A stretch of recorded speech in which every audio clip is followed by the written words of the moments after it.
Good evening, everybody, and welcome to Carving It Up Live right here on Facebook Live, YouTube, and on Twitter. I'm Bryson Carver, and again, we're in the NFL offseason, but we got a lot of NFL to talk about. We have officially hit the NBA All-Star break. Lots to discuss there. I guess at the end of the show, I'm going to discuss a little bit about All-Star Saturday night, tomorrow night. I'm not going to talk about the celebrity game. Nothing against the celebrity game, and obviously Quavo's going out there. I think Machine Gun Kelly's going to compete on the floor tonight, but I hate the celebrity game personally, but I like the celebrity softball game better for talking about celebrity athletic contests, but that's neither here nor there. But I'll discuss that, discuss some all-star predictions, but going to discuss a little bit of Carson Wentz. There's a lot of news coming out of Indianapolis that it's more likely than not that they're going to move off of Carson Wentz this offseason. I'm here to explain. Being as well run as the Colts are, I think that they've got a plan, and I think that this is a brilliant idea that the Colts are trying to pull off right now, as well as things such as, can the Rams go back-to-back? And as far as defending Super Bowl champions, I think the Rams in the last 15 years probably had the best chance to do it of any team in the last 15 years, and it's not for the reasons you think. It's not for the reasons you think, so stay tuned. I'll discuss that later in the show. I'll also talk about my Golden State Warriors. There's a deficiency that we have. This is the team, my Golden State Warriors, my team, that I believe is going to win the 2022 championship. I said that last October before the year started. But there's one glaring deficiency that we need to address in the buyout market. And at the end of the show, remember I did the segment about all 14 NFL playoff teams. You know, what's their biggest weakness? What's the one thing that's going to get them beat in the playoffs? So now the playoffs have concluded. The Rams have won the Super Bowl. And so I'm going to go through all 14 teams and see, how accurate I was on the teams that got eliminated and what I thought about the Rams going into the postseason. And obviously I couldn't have been too horribly accurate on that because I didn't have them winning the Super Bowl. But let's start first. Lots to discuss today. Let's start with another edition of a previous generation NBA player taking a shot at a current NBA player and saying, he'd have never made it in my day. Oh, please. Tracy McGrady, who, by the way, was as gifted a scorer as there was in the 2000s. Like, one could argue he was probably before, because Dwayne Wade was young. You got to realize that in Tracy McGrady's prime, D. Wade was still kind of a baby in the NBA. Kobe Bryant was the best shooting guard at the time. No one argues that. Tracy McGrady was probably second. And then you could throw in guys like D. Wade and you go from there. But it's funny how players from previous generations really, really try to change the narrative in terms of the current stars and how they could have never played in my era and things of that nature. And I think it's really, really funny. So Tracy McGrady was talking about Giannis. And he was discussing Giannis, and it's funny. He was on Shaquille O'Neal's podcast. I forgot what the show's called. It's a good show. Shaq's on. He's got some good co-hosts, and they have some solid guests on there. But he was on the Shaquille O'Neal's podcast, and he said about Giannis, quote, I think he would have struggled because of how closed up the paint was. It was tough offensively because the defense was so great. And if you can't shoot, it's going to be hard. And Giannis's game is predicated on coming downhill. It would have been tough to be who he is today back then. Yeah, defense, I'll tell you. Woo. Yeah. So first of all, the era McGrady played in, like really his prime years, this was post Malice at the Palace. Like the Malice at the Palace changed the NBA. Like in terms of how they call fouls and this and that. And I just want to, just for the audience out there, Google some of the final scores of those NBA games in the 60s, 50s, 60s, that era. I mean, putting up 100 points normally did not win you the game. Like, that's how bad the defense was back then. It's about Tracy McGrady. So the teams back in those days, you had some gifted scores. Tracy McGrady was one of them, by the way. Kobe, Allen Iverson. Guys like Shaq, dominant down low. Tim Duncan, Kevin Garnett. You had Stephon Marbury for a hot minute there. Brandon Roy in Portland. Like, you had some dudes that could score the basketball. And toward the end of McGrady's career, Kevin Durant came into the league. LeBron could score at a high level. early in his career. So you talk about shooters. Well, because he couldn't shoot, he wouldn't have been as dominant. Okay. So let's talk about some of the best players from Tracy McGrady's era. How well did they shoot from three-point range? Well, let's start with LeBron, who's still currently playing today.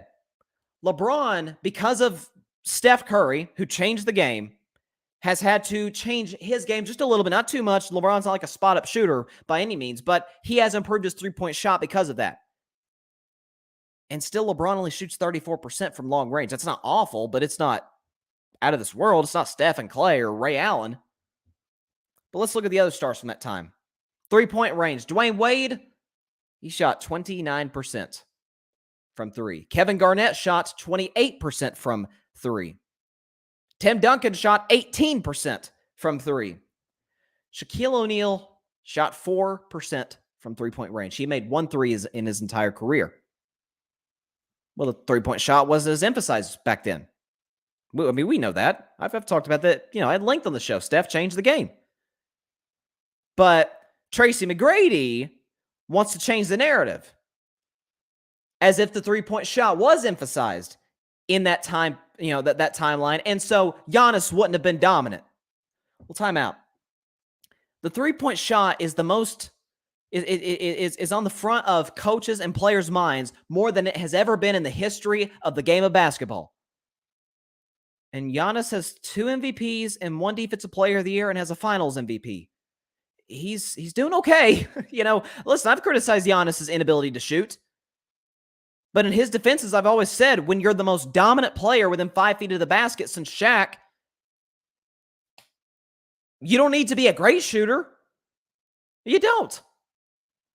I mean, what's funny to me is he talks about, you need to be able to shoot. Well, from three-point range, Giannis is a better three-point shooter than Shaq, Tim Duncan, Kevin Garnett, and shot the same percentage as Dwayne Wade.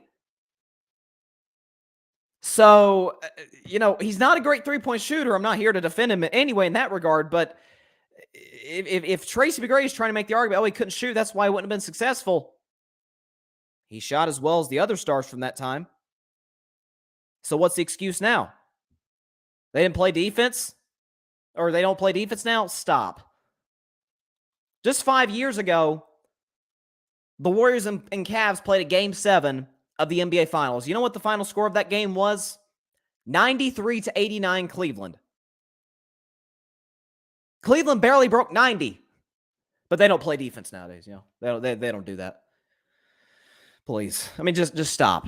Stop. It's like I heard Lou Williams on a podcast recently, and I don't know what the host of the podcast name was, but I want to give a big kudos to the host because I think he put it perfectly. He said, guys from previous eras think they're you-know-what. I'm not going to curse here, but their you-know-what doesn't stink. Seriously. They act like, especially players in the 80s and 90s, they think it might as well be Vietnam for all we know.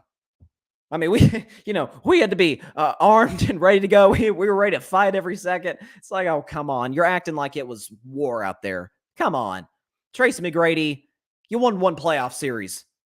It actually, I don't even know if he got that. 1 playoff series, he blew a 3-1 lead in the first round with the Orlando Magic. No championships. Giannis is not even 28 years old. He's already got a championship and won a Finals MVP in that series, has 2 MVPs, 1 Defensive Player of the Year, and I've argued in the show, I argued yesterday, that he's got as good of a chance as anybody to win another MVP and another Defensive Player of the Year, which no player in NBA history has ever done. Multiple MVPs as well as multiple Defensive Player of the Years. No player in NBA history has ever done that. Giannis has got a shot to do it this year. So this, he wouldn't have made it. And listen, you know me. I want my guys to be able to shoot. Giannis is one of the rare exceptions. Because when you literally cannot be stopped down low, I mean, I got nothing to say.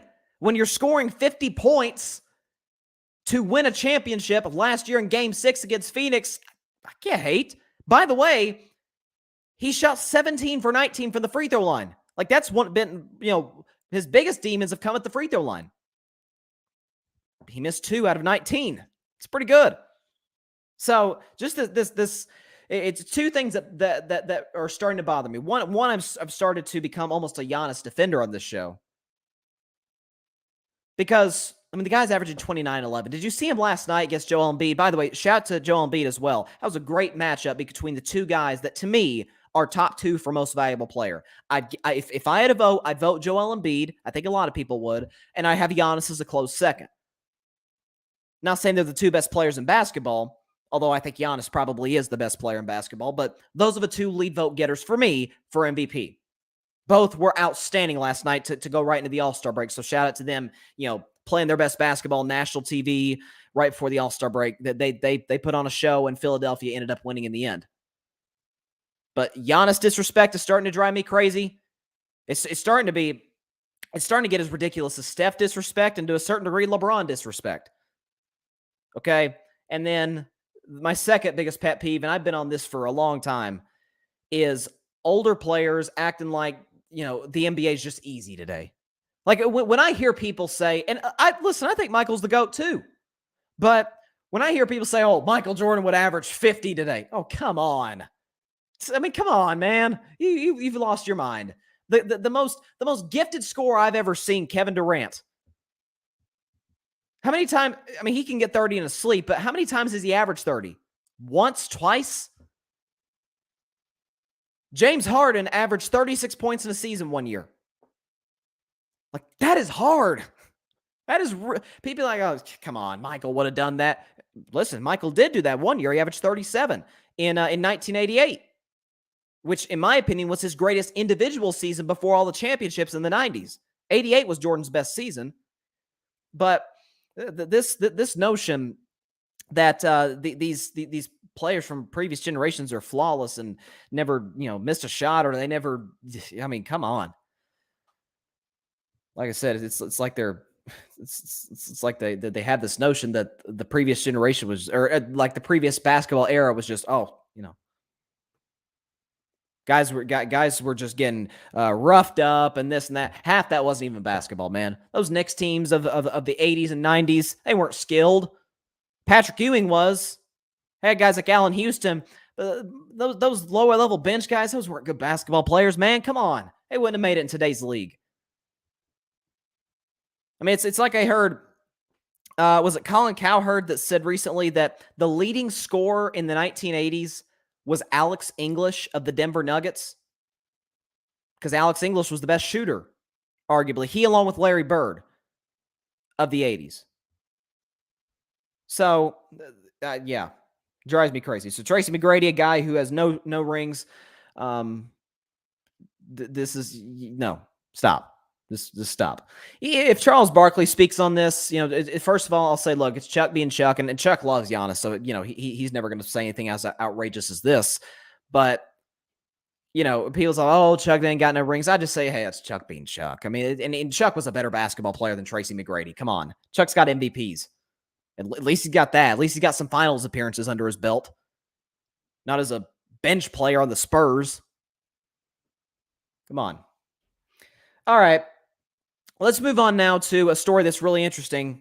I didn't think it would come this quickly, to be honest with you. I really, really didn't. But the Carson Wentz story out of Indianapolis is fascinating. So Carson Wentz got traded last offseason. We know the story, out of Philadelphia to Indianapolis because they thought it would be an upgrade over Phillip Rivers.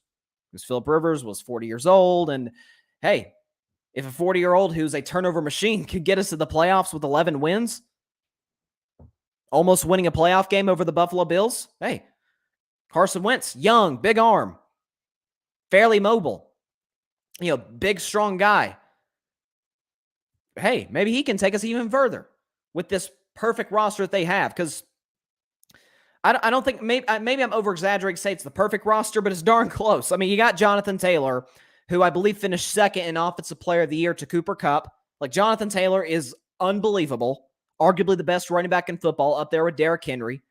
You've got a top 5 offensive line led by Quentin Nelson, who's the best player at his position in the league. You've got good weapons like T.Y. Hilton and Michael Pittman Jr., who I love. And then defensively, you got guys like Darius Leonard, who to me is the best or second best linebacker in football, along with Fred Warner. a good secondary, excellent special teams, and outside of the Tennessee Titans, you play in a bad division. And you miss the playoffs because your quarterback could not beat the Jacksonville Jaguars as 16-point favorites. By the way, the Jaguars won that game, and they still had the number 1 pick in the draft. That's how bad Jacksonville was. Like, Jacksonville was hoping to get the number 1 pick, obviously, as bad as they were. They're like, you know what, we suck. Might as well get the number 1 pick out of this, and they're probably going to take Aiden Hutchinson, the great pass rusher out of Michigan. But the bottom line of all this is, the reports are coming out that the report that the trade market for Carson Wentz is developing, and then there's an article in The Athletic that says don't expect the Colts to continue their bad marriage with Carson Wentz. So in all likelihood, he's gone. They're either going to trade him or they're going to release him. And so there's a lot of layers to this. Let me start with the Colts first, and then I'll move to Carson Wentz individually. As for the Colts, I hear a lot of people saying, I was talking to my buddy Mike Guido over Twitter about this. He was saying, Guido's a much bigger fan of Wentz than me. Shout out to Mike Guido. Had him on the show multiple times. But he was saying, look, how, Carson Wentz was awful that last game, but what's the Colts' plan? Do they have a plan? And my response is, I think they absolutely have a plan. First of all, Jim Irsay he's a little weird sometimes, but he's a decent owner, right? He's not Mark Davis, he's not Jerry Jones, he's a decent owner. And then you have obviously a great general manager, great front office, and I'm sorry, I think Frank Reich is an excellent coach. I really, really do. Okay, he's been to the playoffs multiple times. He helped Carson Wentz become an MVP candidate in 2017 when he was the Eagles' offensive coordinator. Like, Frank Reich can coach. The roster's great. You get to play the Texans and the Jaguars 4 times a year. 4 games against those two, bad organizations. But Carson Wentz, he's got a history of this, folks. He either breaks down physically or he breaks down in some way psychologically. He plays awful. Like, not just bad. He is awful when the moment is the biggest. And so for the Colts, yes, I think they have a plan. Do I think it was more likely they release Carson Wentz than trade him? Yes, I do, because other teams around the league, your Pittsburghs, your teams like maybe Denver out there, is teams that are talented teams in need of a quarterback, are saying, why would we give up our assets when we could probably just outbid somebody else to get them? Some of these teams have a plethora of cap space. I think that the Colts are trying to make a move for Russell Wilson. The more I hear out of Green Bay, Aaron's probably going to stay. Like, all the hirings they make, I saw they hired a guy to be their quarterback coach that Aaron likes. Aaron's going to stay in Green Bay. I was wrong. It sounds like he's not going to retire. So Aaron Rodgers is probably coming back to the Packers.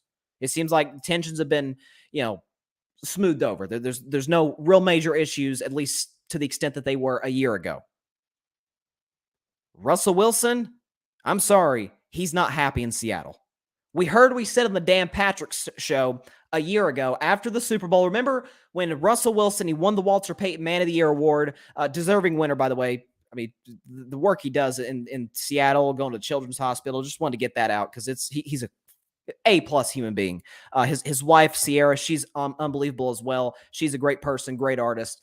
But remember, Russell Wilson and Sierra are sitting next to the commissioner in a box seat at Raymond James Stadium watching Super Bowl 55, Tampa Bay and Kansas City. And the CBS cameras, after they showed Russell Wilson won this year's Man of the Year, and they showed Russell Wilson live. And for a guy who's always happy-go-lucky, go Hawks, always got a smile on his face, that man looked miserable. And days later, he comes on the Dan Patrick show. Shout out to Dan Patrick, great all-time great radio guy, great radio and TV guy. Obviously started at SportsCenter. But Russell Wilson talks about, I'd kind of like a say here in Seattle.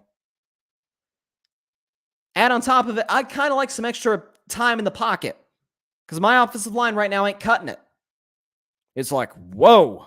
Like when Aaron Rodgers made the waves he made, we're like, yeah, that's Aaron Rodgers. That's what he's going to do. When Russell did it, we were like, Wow, this came out of left field. Didn't see this coming whatsoever.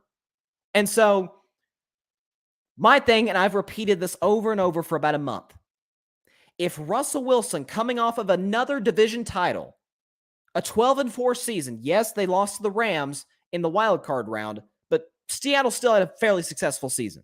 Russ had a great season. If he was mad at the organization after that, yeah, how's he going to feel going 7-10 and finishing last in his division? And the team, while he was injured, completely falling apart around him. I will go back to this. When the season concluded, Russell Wilson talked about, I want to stay in Seattle, want to stay in Seattle, want to stay in Seattle long term. Days later, it comes out. Pete Carroll, the head coach, John Schneider, the general manager, both are coming back for 2022. The next day, the report comes out, Russell Wilson will consider his options. But just a week ago, he was adamant he's coming back. I don't think it's that Russ doesn't like Pete Carroll. I really don't. I think they have a good relationship. Pete Carroll's a likable guy. But his philosophies are more 2013 than 2022. The NFL, we've seen with the rule changes, with schematic changes, offensively, defensively, have changed drastically just in the last 5 to 6 years. And Pete Carroll hasn't really adjusted with them. He's gotten bailed out because he has an out-of-this-world quarterback. And so I think this works. Circling back to the Colts, they're saying, we're ready to win now. We may not make the moves in free agency necessarily, or certainly through trades that the Rams did. That's not really our brand. That's kind of the Rams brand. It's LA. It's a star-driven town. It's an aggressive organization. It's different identities. There's different ways to win. But the Colts are saying, okay, Russell Wilson's in the opposite conference. We are literally a quarterback away from competing for a Super Bowl in an AFC that is loaded with great quarterbacks. Mahomes, Herbert, Allen, Burrow. I mean, you better have a Carson Wentz ain't cutting it with those guys. We know that. Even with the roster he's got. Heck, he couldn't cut it against Trevor Lawrence. I think Trevor Lawrence is going to be phenomenal, but he's not phenomenal yet. He had his bumps and bruises as a rookie. So I think this really makes sense for the Colts to say, let's see if Seattle takes him. Because Seattle is definitely not in win-now mode. The defense literally gets worse every year. They have hardly any draft capital. The offensive line's bad. DK Metcalf is the most overrated receiver in football. I get he's a physical specimen, but the guy is a horrible route runner and drops a ton of passes to boot. You got, a defense. Jamal Adams has been a complete disappointment since he went to Seattle. The pass rush is bad. Bobby Wagner's out of his prime, and the secondary is atrocious. You're not winning a Super Bowl with that. So I think if Russell Wilson goes to Seattle, it could be a situation like when Matthew Stafford asked out of Detroit, saying, look, enjoyed my 12 years here, gave you all I had, I'm ready to win. I'm in the prime of my career, I want to win championships. Now, Russ obviously has a ring from the 2013 season, winning Super Bowl 48 over Denver. But Russ is like, I wasn't as good of a player then as I am now. Like, I am an MVP candidate outside of this past season, but every single year, Russell Wilson's name is in the MVP discussion. Now, how he doesn't have a vote is beyond me. But he's saying, I'm in the prime of my career. I want to compete for Super Bowls. And I really haven't been able to do that in the last 3 or 4 years. Really 5 years. So I think this makes sense. Seattle gets a starting quarterback. They know they're not competing with the 49ers, man. They're not competing with the Rams. Heck, I don't think they can compete with Arizona. Kyler Murray's only going to get better. The roster's really good. I have questions about the coach, but they can still win double-digit games. I'm not real sure Seattle can do that. Their schedule's brutal to begin with. So I think this makes sense. When people talk about, Russ might get traded to Tampa Bay, I don't think Seattle would do that for 2 reasons. Number 1, they're trading within the conference. Number 2, they play Tampa Bay this season. That's the last thing we want, is for Russ to go to Tampa Bay, which just went to a Super Bowl a year ago, replace Tom Brady. If there's anyone who could replace Tom Brady, I think Russell Wilson's a prime candidate.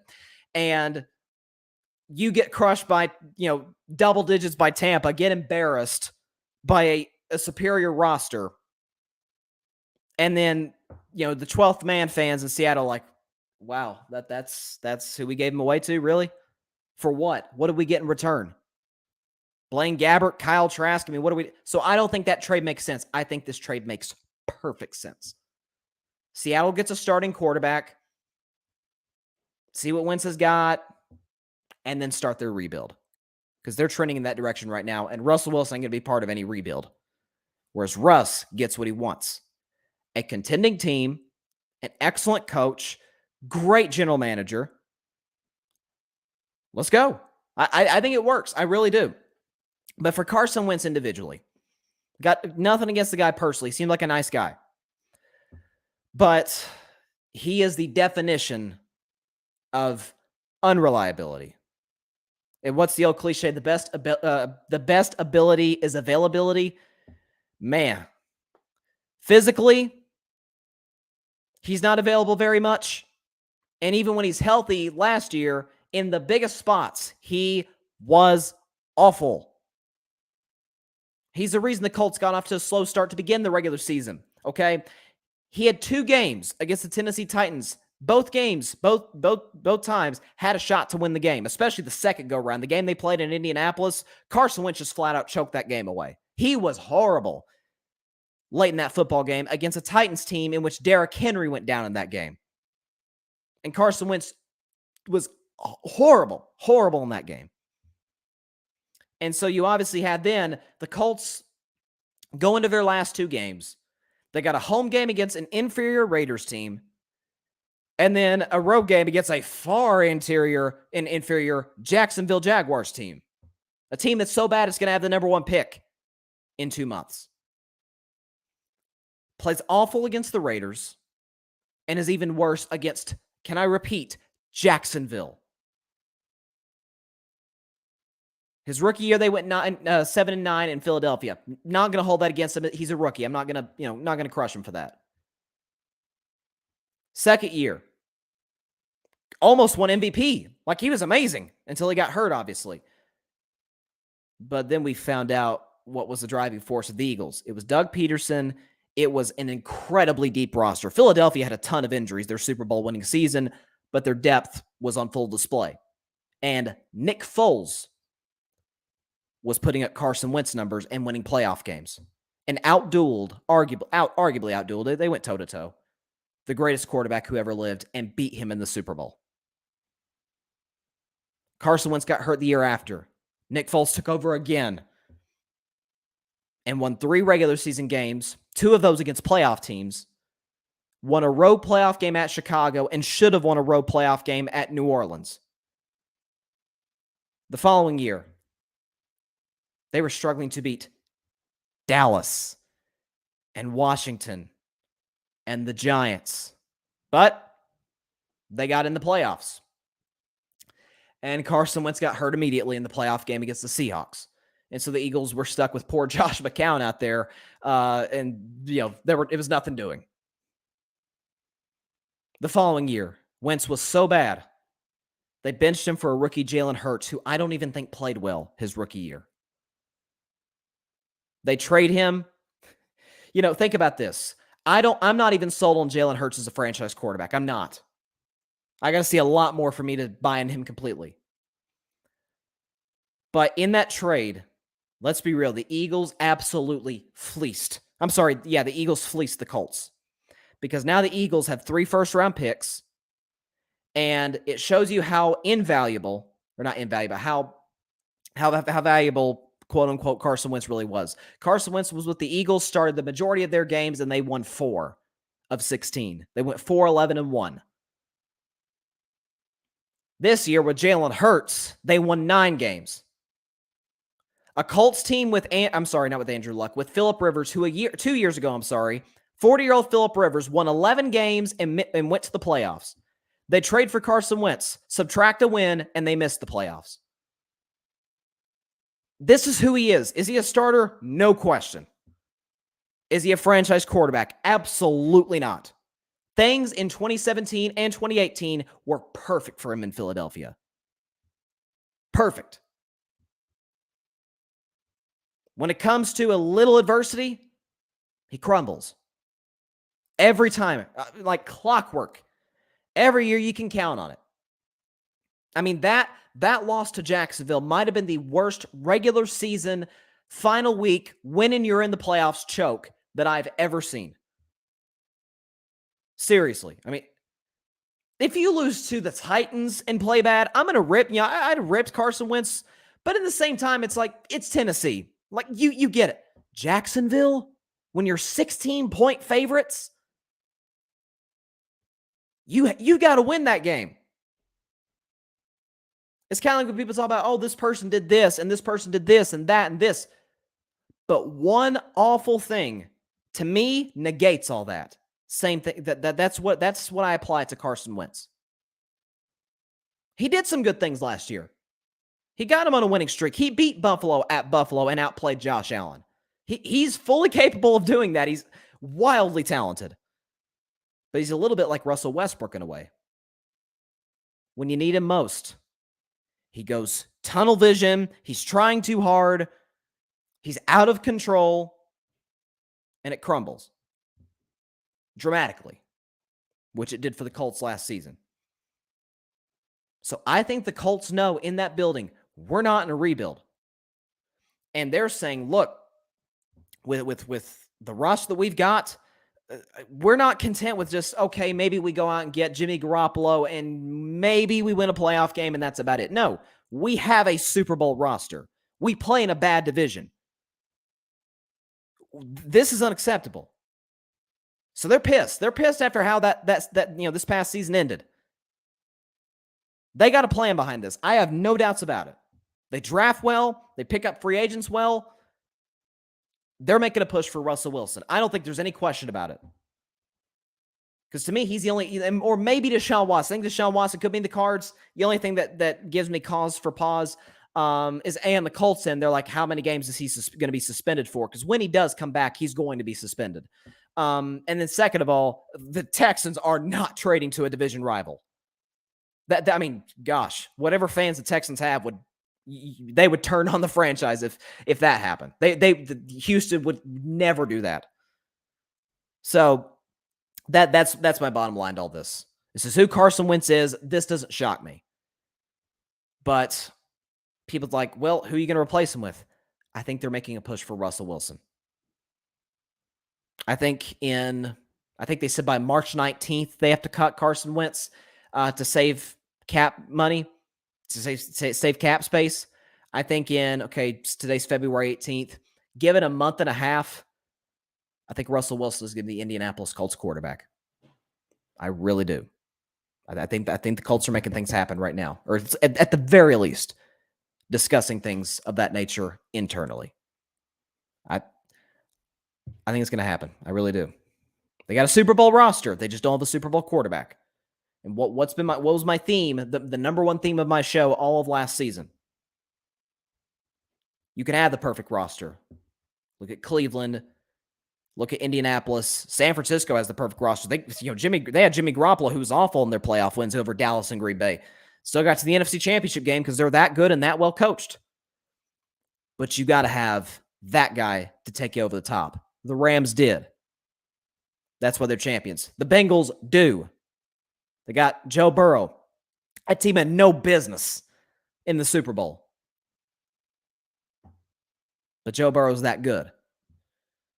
And Carson Wentz is this bad when you really, really need him. That's probably going to be my comparison for me. He's the NFL's version of Russell Westbrook. Crazy talented, crazy athletic. Any given game can blow you out of this world. But when you really need him, they go into tunnel vision. They play out of control, and it's ugly. They don't just fade out. It's a straight up fall. Like it's bad. Let's transition to the Rams for a second. Briefly touched on the Matthew Stafford thing. They obviously had that parade the other day. And can I say this?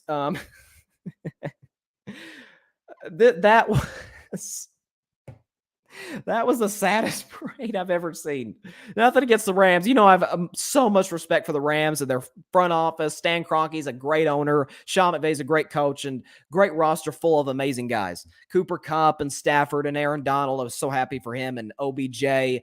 Andrew Whitworth. I mean, those are great dudes and great football players, and they deserve to win the Super Bowl. That said, the Rams have no fan base in Los Angeles, California, which maybe they don't have a fan base because it is LA. Because, look, in LA, in Miami, in New York, there's a lot of things to do. So, I mean, Tampa Bay in the middle of we were in a worse situation with the pandemic a year ago, and there were more fans in Tampa to see the Buccaneers in their parade, their boat parade. You know, Tom Brady's throwing the Lombardi. There were more fans for that than there was for whatever that was for the Rams the other day. But the Rams, man, y'all got to build a fan base. You've got to build a fan base because that was embarrassing. But in more serious terms, and I've touched on this a little bit this week, but a Super Bowl champion has not repeated since 2004, the New England Patriots. And so every Super Bowl champion since then has not won it the following year. I think the Rams have as good of an opportunity to do it as any team, and here's why. So they're going to bring a lot of guys back. I think that there's sort of 50-50 on whether Odell will come back. My biggest concern for Odell personally is for, his recovery from the ACL. Obviously modern medicine technology is first class. Certainly that's the case in the NFL. So hopefully Odell can get back soon because, man, that, sort of his comeback story was pretty darn inspiring. He was the problem in Cleveland until he, caught a touchdown in the Super Bowl and was a huge contributor for the Rams to get to and win the Super Bowl. I think Odell's coming back. Whitworth's going to retire. Weddle's already retired. And by all accounts, Aaron Donald's coming back. So your best players coming back, obviously Stafford and Kupp, and you've got those dudes coming back. Cam Akers is still on a rookie contract. Van Jefferson. But so the Rams are going to have a loaded roster. But when you look at the NFC, well, to me, I'm really interested to see what Tampa does with their quarterback situation because I think they still can at least contend for a Super Bowl if they get an elite quarterback. If they were to get Russell Wilson, which I already told you, I don't think that's going to happen. If they plunged and went after Deshaun Watson, if they get a star quarterback there, I think they've got a shot to contend.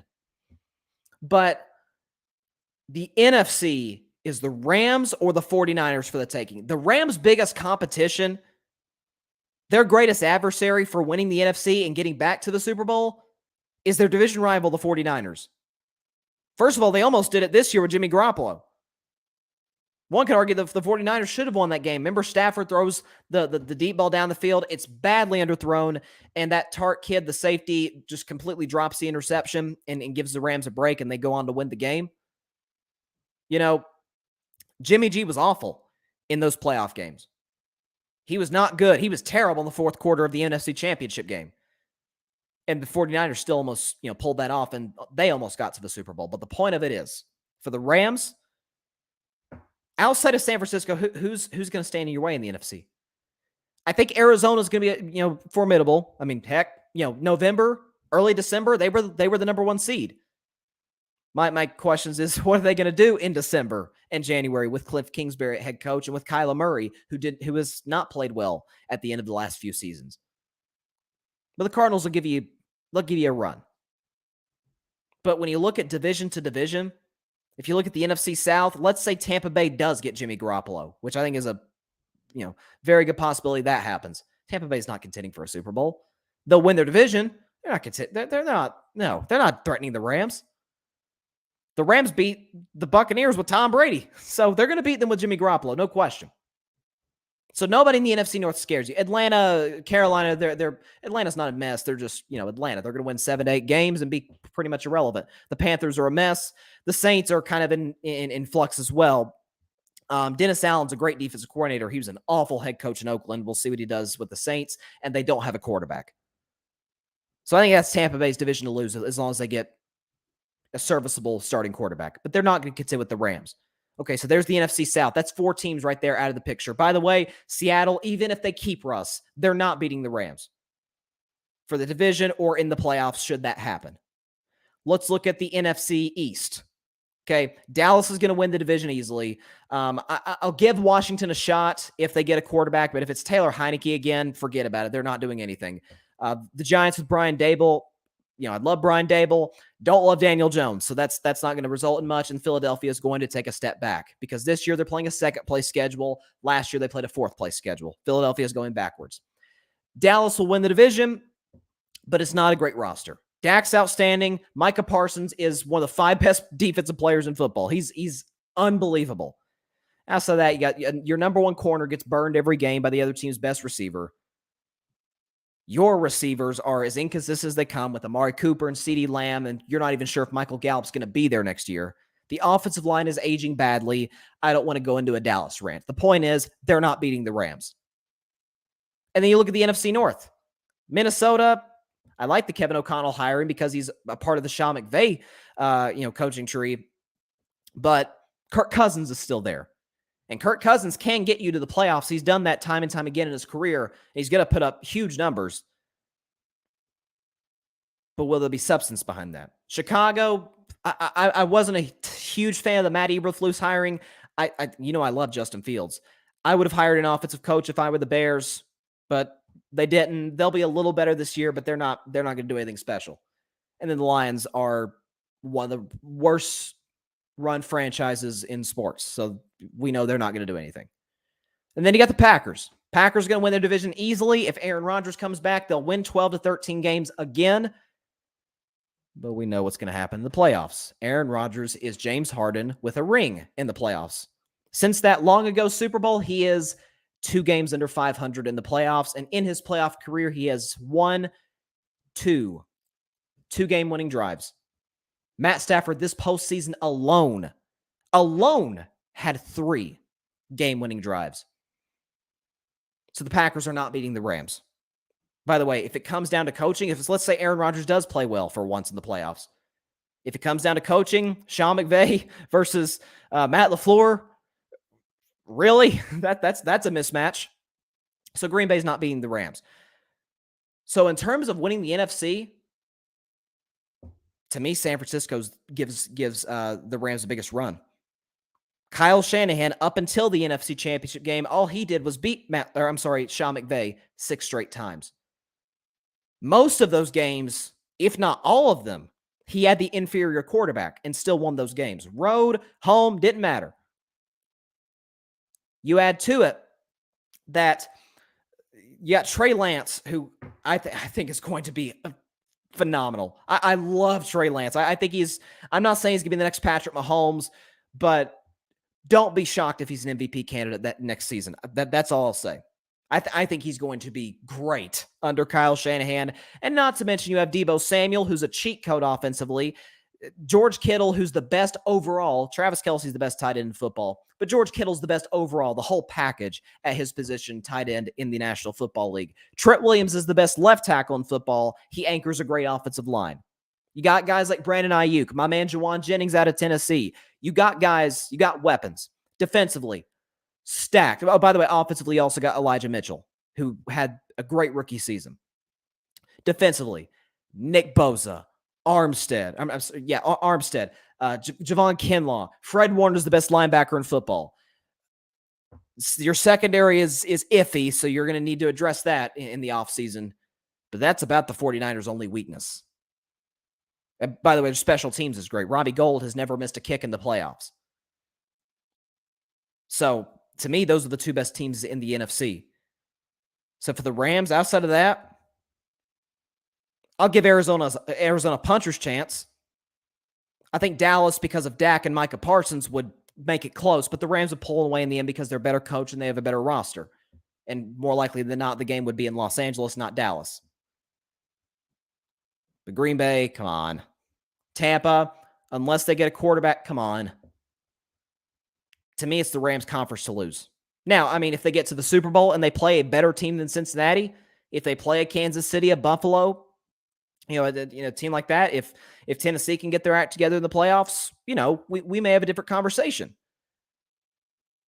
But in terms of winning the NFC, you got to get through the 49ers. If you do that, you're fine. As long as you're healthy, you'll be fine. Absolutely. I think the NFC was loaded this year, not so much next year. So as far as teams that have a great chance to repeat, the Rams are at the top of the list for me. because I think they have one legit team standing in their way.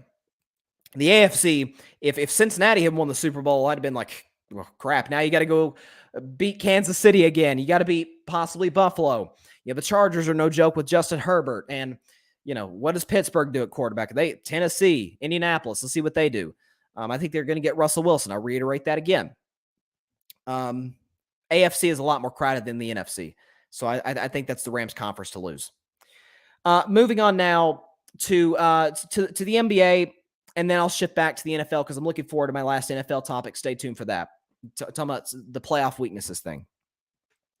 But my Golden State Warriors, currently as it stands today, not only do they have the second best record in basketball, but they're second to the Phoenix Suns in Vegas, the second best odds to hoist the Larry O'Brien Trophy and be NBA champions in the year 2022. But to me, and listen, do I think the Warriors are still going to win it? Absolutely. Of course I do. But to me, there is one glaring flaw with this team that I don't think is necessarily going to hurt them in the first two rounds. But when, and there's no if, when, as long as both teams are healthy, you can guarantee it. Phoenix and Golden State are playing the Western Conference Finals. Just book it. Okay, whatever your schedule is for late to mid-May, watching NBA games, just plan on watching games in Phoenix and in San Francisco, because that's where the series is going to be in the Western Conference Finals. What Phoenix has that Golden State does not: size. DeAndre Ayton, JaVale McGee. Heck, Bismack Biyombo's playing good basketball for them. All Golden State has right now is an undersized center in Kevon Looney. Now, the other night they played the Denver Nuggets. I'm sure you guys saw Denver wanted a shot at the buzzer. I don't have enough time to get into that. Steph made a huge mistake in helping on Nikola Jokic, but that's another discussion for another day. Point is, they lost that basketball game, and Jokic was great. You're like, well, come on, don't be too hard on Kevon Looney. He's guarding the guy who's the reigning MVP, who's the second best center in basketball to Joel Embiid. I get that. Great players are going to do what great players do. Somebody tell Tracy McGrady that, please. But the bottom line for the Warriors, when you match up against Phoenix, you better have guys that can do their thing down low and make it tough on them. James Wiseman's going to come back for the Warriors, but he's 21 years old, whatever he is. He's still a kid. I'm not even sure he can drink yet. And he's coming off a major injury. He's going to have to work himself into basketball shape. I'm not 1,000% sure that James Wiseman is going to be a major piece in the rotation for the Warriors in the playoffs. So in this buyout market, is it crazy to say, go get Tristan Thompson? Who's out there available? He's not the Cleveland Tristan Thompson, but he can still get offensive rebounds. He's still valuable inside. And he's a better defender than Kevon Looney. And let's put it this way. He's a better interior defender than Kevon Looney, right? Kevon Looney is actually, for his size, he's a pretty good perimeter defender on guards. If there's a switch, he's not bad. He's not going to get spun around like Rudy Gobert. But down low, he's not great. He's going to pick up his fouls, and you have no size. Golden State can go small with Draymond at the 5, except against Phoenix, except against Milwaukee too. Like I predicted before the season, I still believe this is going to be the case today. I think Golden State's last two playoff opponents are going to be Phoenix in the conference finals and the Bucks in the NBA finals. You better have size against those teams if you want to make it a series, if you want to win that series. Steph and Clay are going to do their thing. Draymond's going to get them set up and play great defense. But you've got to have length in order to defend against those two teams. So for the Warriors in the buyout market, people talking about, Goran Dragic, whoever picks up Goran Dragic, good for them because he's a really good scoring guard. I don't think the Warriors necessarily need him. Would I be happy if we got him? Absolutely. I'll take Goran Dragic over, no disrespect. I'd take him over Chris Chioza. He's going to play in that rotation. But they kind of already have a Goran Dragic, a better Goran Dragic. His name is Jordan Poole. So, and he handles the ball. He's quicker than Dragic. So I don't think they necessarily need him. I think they need a big. Wouldn't be mad if they went out and got Tristan Thompson. Wouldn't be mad if there's another big man who comes in the buyout market. Go get him. But they need size down low. They won't need it horribly bad against Memphis, the Lakers, Clippers, teams that they would play in the first round. But say you get a second round matchup against a Denver, you're going to need that size. Conference finals, NBA finals, you will absolutely need that size because I think you'll meet Phoenix. And if you win that series, I think you'll meet Milwaukee in the NBA finals. You're going to need size. So that, to me, that's the biggest deficiency for the Warriors. Again, they've lost 4 of their last 5 games. And so obviously Draymond being out hurts. There's no question about that. This is a different basketball team when Draymond Green's on the floor. They've really missed him for the last month and a half. So once he gets healthy, that's obviously a huge addition. But you are going to need to put some defensive guys on Ayton, JaVale McGee, Bismack Biyombo from Milwaukee, obviously Giannis. That says enough right there. And Brook Lopez once he comes back. Bobby Portis. Like, they got size. So that's sort of my takeaway there. I think the Warriors are going to win the finals, but I think to do so, they're going to need to pick up some size without a question. All right. I'll finish the show with talking about a little bit of All-Star Weekend because it's going to be fun. But let's play a game. I guess it's somewhat of a game. So I did a segment a month ago before the NFL playoffs started. And by the way, can we just give a round of applause for the playoffs? The last 7 games were all close. And 5 of the last 7 games were won on walk-offs. And all 7 games were won on game-winning drives. It doesn't get better than that. It doesn't get better than that. So shout out to the NFL on an unbelievable 2021 season that came down to the wire, had a great Super Bowl. The divisional round was the greatest playoff weekend I've ever seen. Conference championship games. Both were great games. So it's going to be an interesting offseason, no question. But shout out to the NFL and a great postseason. But let's play a game. I did a segment before the playoffs last year. 14 playoff teams, 7 in the AFC, 7 in the NFC. No team is flawless. Okay, there is a salary cap. This isn't the Yankees. This isn't the Dodgers where you can just spend however much money you want. Okay, there's regulation how much money you can spend. And so no team is perfect. So what was the team's biggest flaw? What were these 14 teams' biggest flaw going into the playoffs? And was this going to come back to bite them in the end? And so now that the playoffs have concluded, let's discuss the 14 and see how accurate I was on those weaknesses. So let's start. The music. Did the biggest weakness for these teams cost them in the end? Let's start with the Las Vegas Raiders. I'm going to go in order of the teams that lost in the postseason, starting with the Las Vegas Raiders, okay? I said in January that the defense struggles to get off the field. And in the regular season, that actually was the case. It was. But in terms of time of possession, which to me is an indication of being able to get off the field, whether you're able to do that or not, time of possession was almost equal. Bengals won, but they possessed the ball for almost 32 minutes.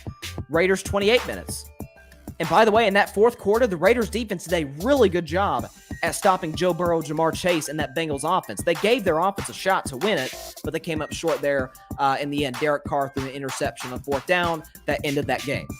So far to me, I'm 0 for 1. I think the Raiders lost that game because their offense could not get going. Cincinnati's defensive front did a great job at stopping Josh Jacobs. Derek Carr played a solid game, but not his best game. And so I'm 0 for 1 there. The Raiders' defense's inability to get off the field was not the reason they lost their playoff game. So I'm 0 for 1. But I'm 1 for 2 now because the Patriots, the second team to lose in the playoffs, their biggest weakness to me going in was quarterbacks' limitations have been exposed, and boy, were they in their playoff game of the Buffalo Bills. Mac Jones, the numbers look fine. 24 for 38, 232, 2 touchdowns. He had the 2 interceptions. QBR 54, passer rating right at around average at 75. Here's the problem. They lost by 30. Mac Jones was atrocious in the first half.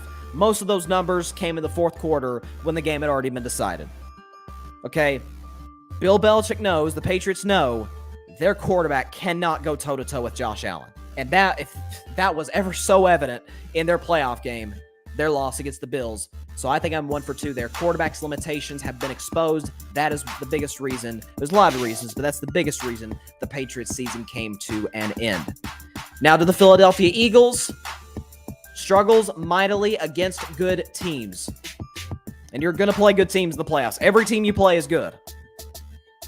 I said after the Buccaneers won their playoff game over Philadelphia, I said on the show the next day, I didn't think Tampa Bay played horribly well. Tom Brady was good. He wasn't, just out of this world like he was in many stretches during the season and throughout his career, obviously. The defense was, The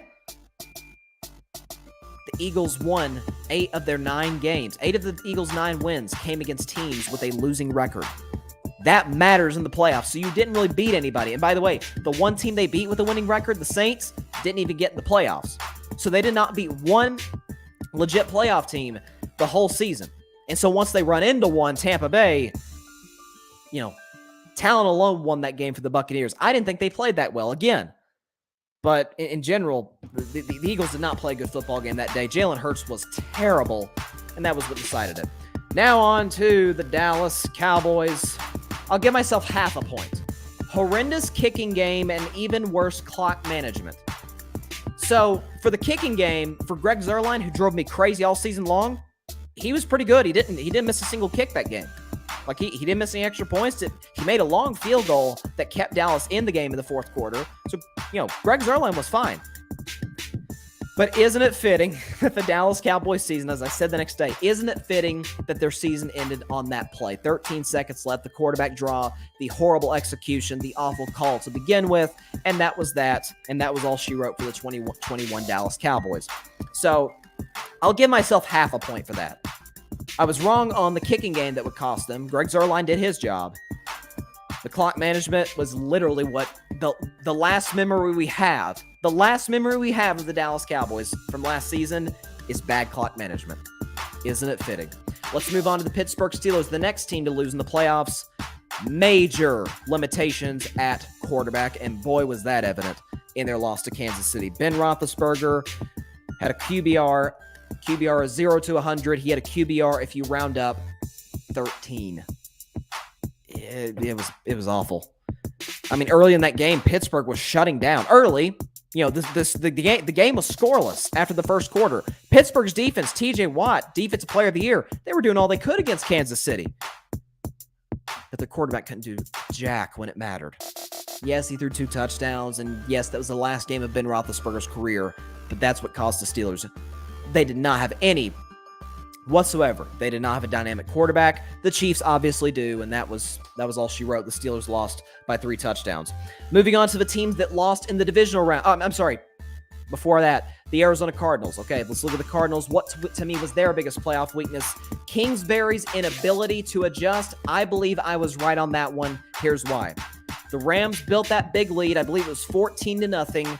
They're playing well. They're SoFi Stadium's rocking. And in those games, you got to be able to just weather the storm. You don't have to make a big comeback in the second quarter. You don't have to pull, a Kansas City Chiefs against a Houston Texans type of comeback. But, it's the old cliche. How do you eat an elephant? One bite at a time. And the Cardinals will try to make big play after big play. It's the second quarter. Be patient.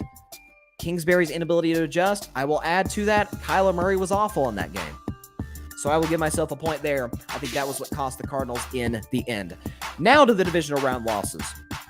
The Tennessee Titans, was 1,000% right on this one. Tannehill needs to stay out of the way. If he had, Tennessee would have beaten Cincinnati. Because Ryan Tannehill is the number one reason the Titans lost to the Bengals.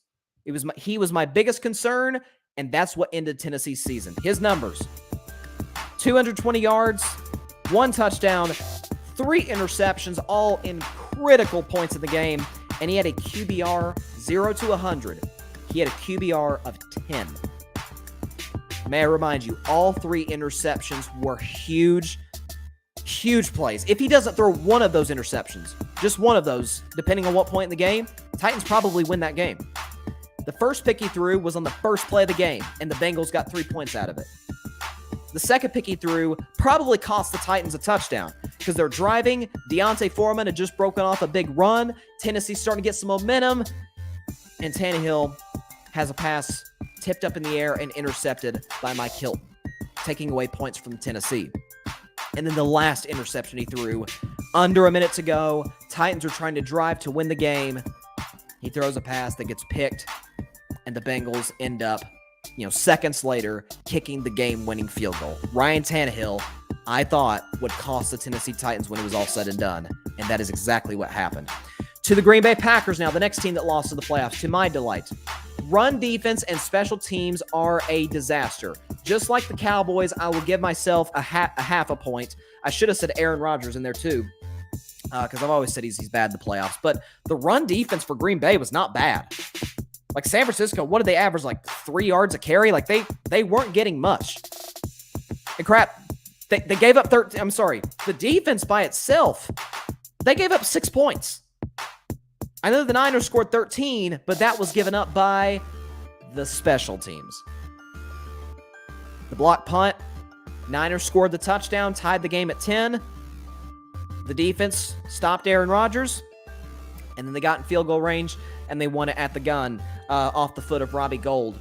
But that was the issue for the Green Bay Packers. Their special teams were bad all year. Matt LaFleur talked about, I hope our special teams doesn't screw up. That was literally his words, verbatim. And that's exactly what happened. So I'll give myself half a point there. The run defense for the Packers was good. It was awful all season long. It was good in that game.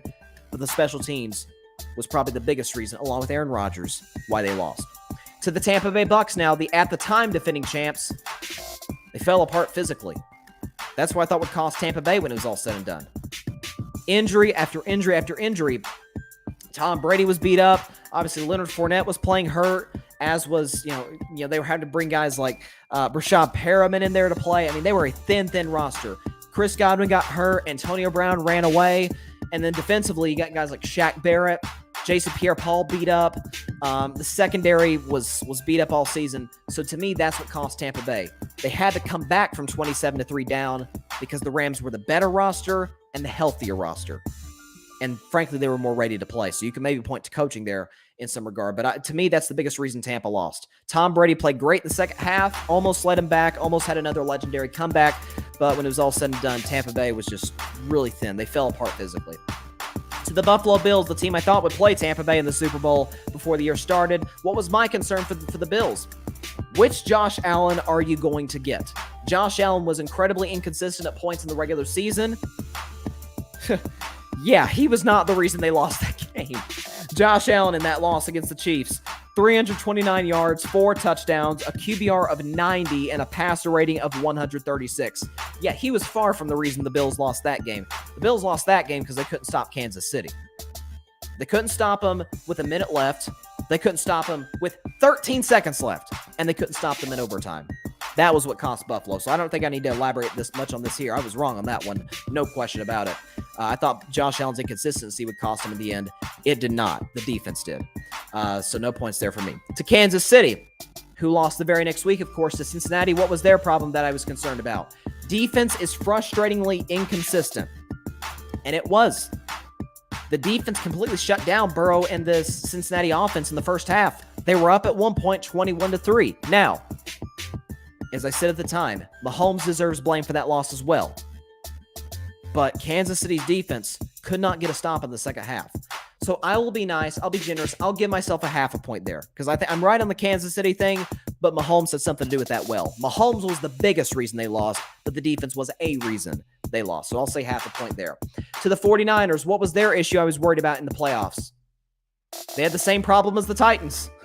You needed Garoppolo to stay out of the way, and when you desperately needed him, he was terrible. Game on the line, fourth quarter, NFC Championship game against the Rams, Super Bowl appearance on the line. What did Jimmy Garoppolo do in the fourth quarter?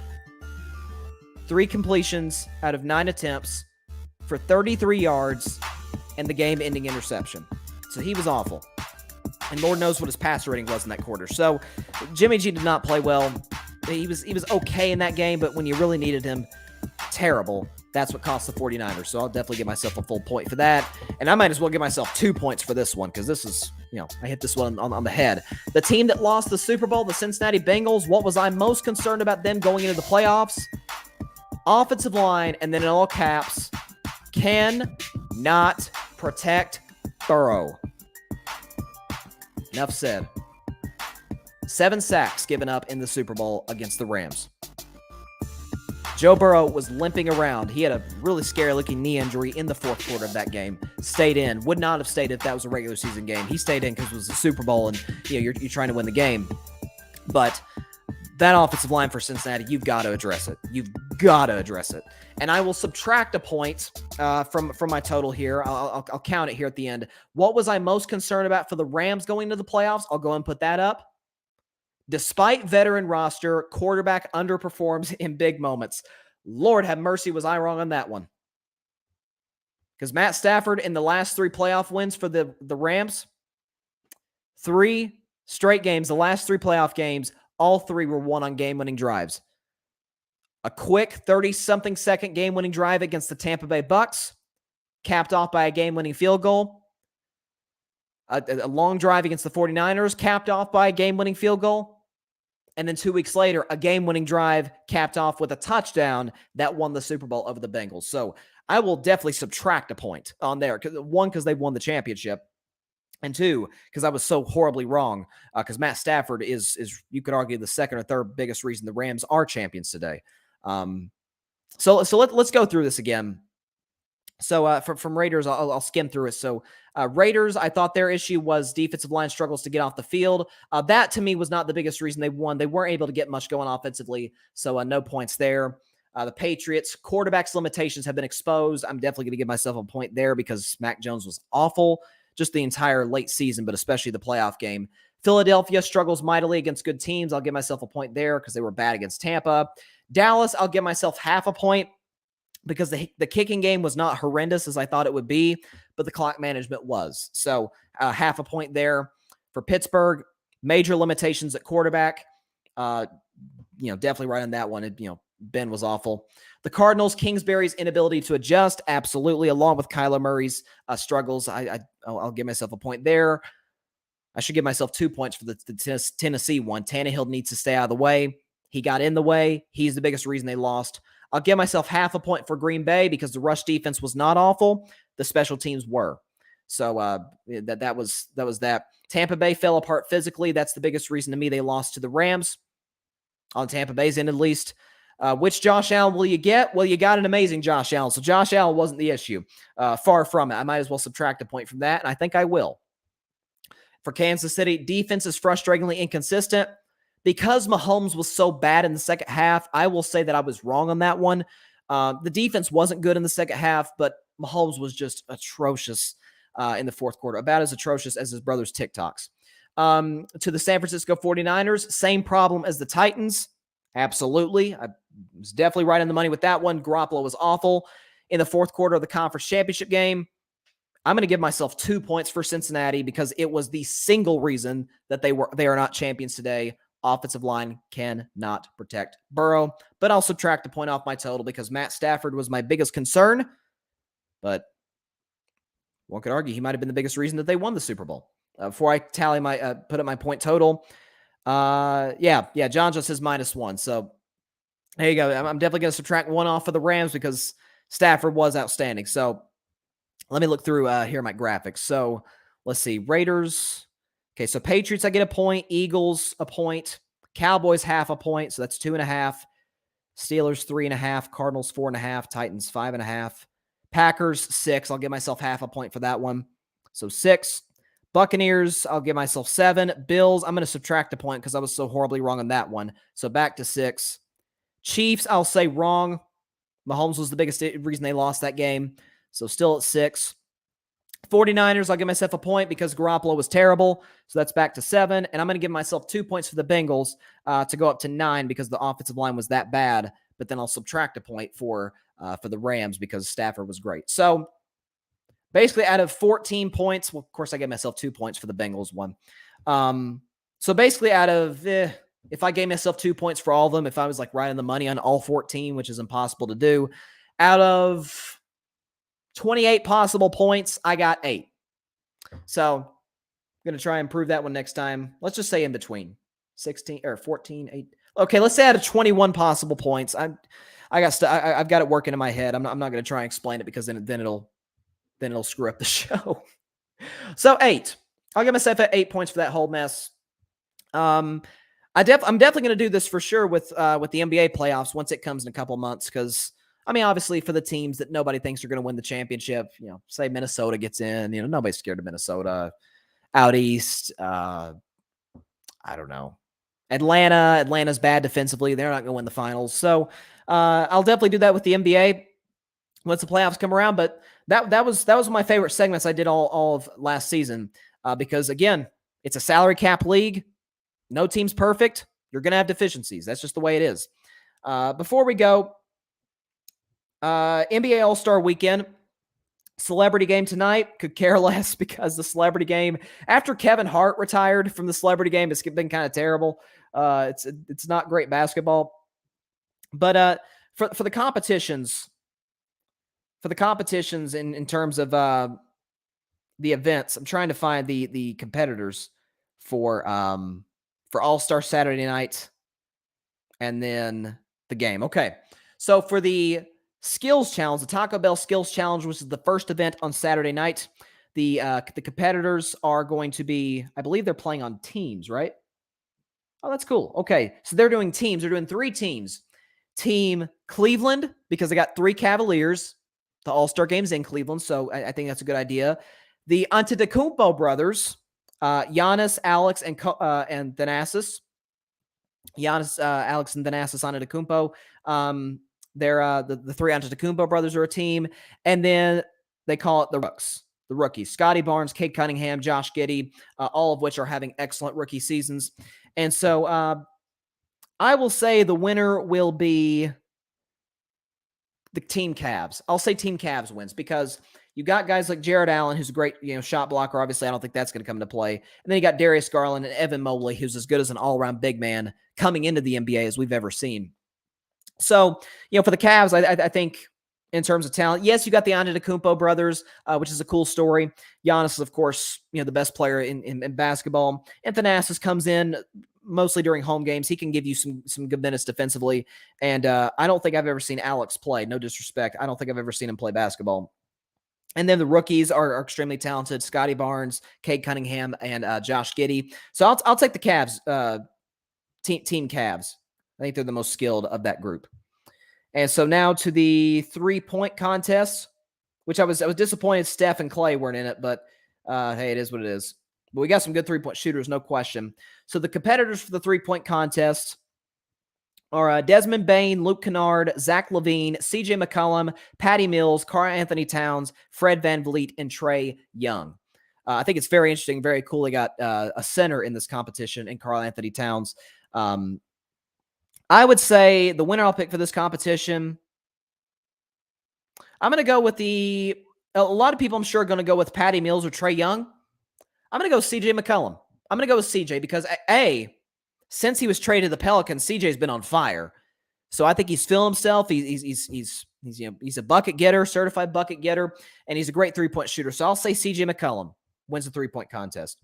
And then for the dunk contest, which is going to be really interesting. It's going to be last year's dunk contest, folks, was awful. It was terrible.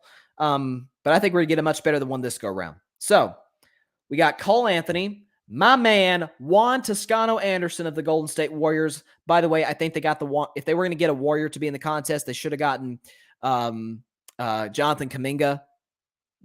Juan can dunk, JTA can dunk, but you should have put Kuminga in the contest. But Cole Anthony, Juan Toscano Anderson, Jalen Green, and Obi Toppin. I believe Obi Toppin was in the competition last year, if I'm not mistaken. I'm going to go with Jalen Green. Jalen Green can jump out the gym. All these guys can, but Jalen Green especially.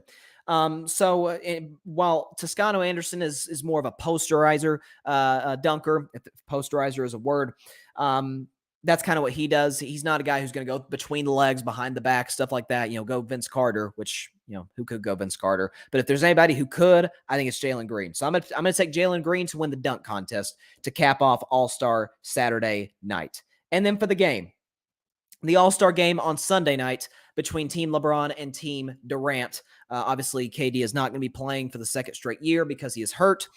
So Jason Tatum replaced his spot in the lineup. I'm going to go with Team LeBron once again. Team LeBron, first of all, LeBron's never lost in the All-Star game under the current format. And I love KD's roster is better this year than it was last year. But LeBron's lineup is ridiculous. Okay, so obviously LeBron, of course. You got let me pull it up. I know Steph's in the lineup. Giannis is in the lineup. Okay, hold on. Team LeBron versus Team Durant. If it will load, hold on. Pull up. Okay, Team LeBron in the starting lineup. LeBron James, Giannis Antetokounmpo, Steph Curry, DeMar DeRozan, Nikola Jokic.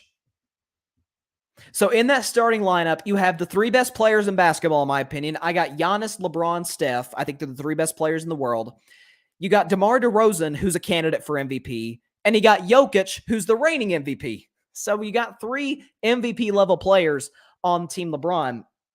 Team KD, you got, obviously, KD's out. But you've got Embiid, John Morant, Jason Tatum, Andrew Wiggins, my man, and Trae Young. I don't think any of those guys quite yet are ready to win an MVP. Embiid is. Jason Tatum, I'm not sure. Trae Young, not yet. Andrew Wiggins is not an MVP guy, although he's an all-star. And John Morant is still slightly young. So I'll say Team LeBron wins by... let's see. Yeah, I'm going to say Team LeBron wins by 15. Team LeBron wins by 15, and who wins the Kobe Bryant All-Star MVP? I'm going to say, because I think he was robbed of it last year, Steph Curry. Because Steph Curry, first of all, he's won 2 championships in that building. It used to be called Quicken Loans Arena. Now it's Rocket Mortgage Fieldhouse. But Steph's won 2 championships in that building. I thought Steph, if it wasn't going to be Steph, it should have been Dame. I love Giannis. Giannis should not have won the All-Star Game MVP last year. It should have been either Steph or Dame. But Steph's going to feel like, hey, I should have won this thing last year. He's been playing better as of late. Kind of like the reason I'm picking CJ McCollum to win the 3-point contest. Steph has been playing great basketball over the last week. So I'm going to say, look, the All-Star game has just become threes and dunks. There's not a lot of mid-range. Steph will probably have a dunk in there somewhere. Chris Paul will probably have a dunk in there somewhere. I'm going to say Steph. I'm going to say Steph wins a 3-point contest, and he hits the dagger 3 to win the game. Because under the new rules, it's almost it's a target score of 24 for whoever's in front. It's complicated rules. You'll see once the game starts. But I'll say Steph wins the All-Star Game MVP. That's my prediction. So with that is all the time we have for today's show. Appreciate everybody stopping by. As always, be sure to catch Carving Up Live on Monday at 6 p.m. Eastern, 3 p.m. Pacific time on Facebook Live, YouTube, and Twitter. If you've been listening to the Carving Up podcast, we appreciate that as well. You've been listening on Spotify, iHeartRadio, Google Podcasts, Anchor, as well as wherever you listen to your podcast. If you're on YouTube, by the way, be sure to like, share, comment, and see that hand up there for the live audience? Subscribe, point it right there, the subscribe button. Click the subscribe button. Hit the notification bell anytime we release new content, which we try to do every day. Clips from the show, this and that. Got a lot of good things going on. So hope everybody has a great weekend. See you on Monday. Continue to stay safe out there. God bless you all. Peace out. All-Star Game. Thanks so much for watching the show on YouTube. Be sure to click that big red subscribe button and go check out the other clips and full shows of Carving It Up Live. Have a blessed day.